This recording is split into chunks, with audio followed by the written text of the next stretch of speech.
ያለምንም ቅርጽ ማውጫ ፈጣን ቀላል ኩኪስ አሰራር ነው ዛሬ ይዤላችሁ የመጣሁት። ሂዳያስ ኪችን ነኝ። እንዴት ናችሁልኝ? በመጀመሪያ ሳህናችን ላይ 2 እንቁላል እናደርጋለን። 4ኛ ኩባያ ስኳር እንጨምራለን። አንድ ላይ በእንቁላል መምቻ በደንብ አድርገን እንመታዋለን። ልክ እንደዚህ ሲዋሃድልን ዘይት እንጨምራለን። ዘይት 1 ኩባያ እናደርጋለን። ይሄንንም አንድ ላይ እናዋሃዳለን። በመቀጠል ቫኒላ እንጨምራለን። ቫኒላ ፓውደሩንም ሹገሩን ወይም ፈሳሹንም ዱቄቱንም መጠቀም ትችላላችሁ። ቆንጆ ቃና ፍሌቨር እንዲሰጠው 3 ከግማሽ ኩባያ ፍርኖ ዱቄት ግማሹን መጀመሪያ እንጨምራለን። 1 የሾርባ ማንኪያ ቤኪንግ ፓውደር እናደርግና አንድ ላይ እናዋህደዋለን። ዱቄት ከስር ከስር እየጨመርን በደንብ አሽተን ሊጡ እስኪያያዝ እናቦካዋለን።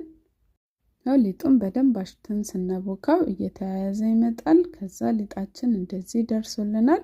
ምንም ሳናስቀምጠው ወዲያው ቅርጽ እናወጣለን። ቅርጽ የምናወጣው እንዳልኳችሁ በማንኪያ ነው። አንድ ተለቅ ያለ ሾርባ ማንኪያ እናወጣና በእጃችን እናድበለብለዋለን።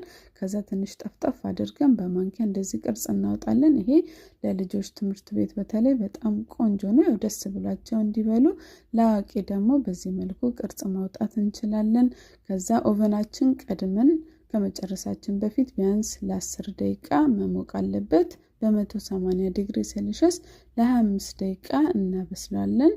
መጨረሻ ኩኪሳችን እንደዚህ ቆንጆ ሆኖ ደርሶልናል። እንዳያችሁት በጣም ቀላል አሰራር ነው። ለሻይ ሰዓት፣ ለመክሰስ እንዲሁም ደግሞ ልጆች ላላችሁ ለትምህርት ቤት ቆንጆ አማራጭ ነው። ሰርታችሁ ሞክሩት። እንደምትወዱት ተስፋ አደርጋለሁ።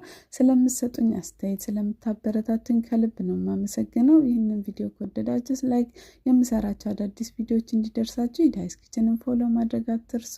ቻው።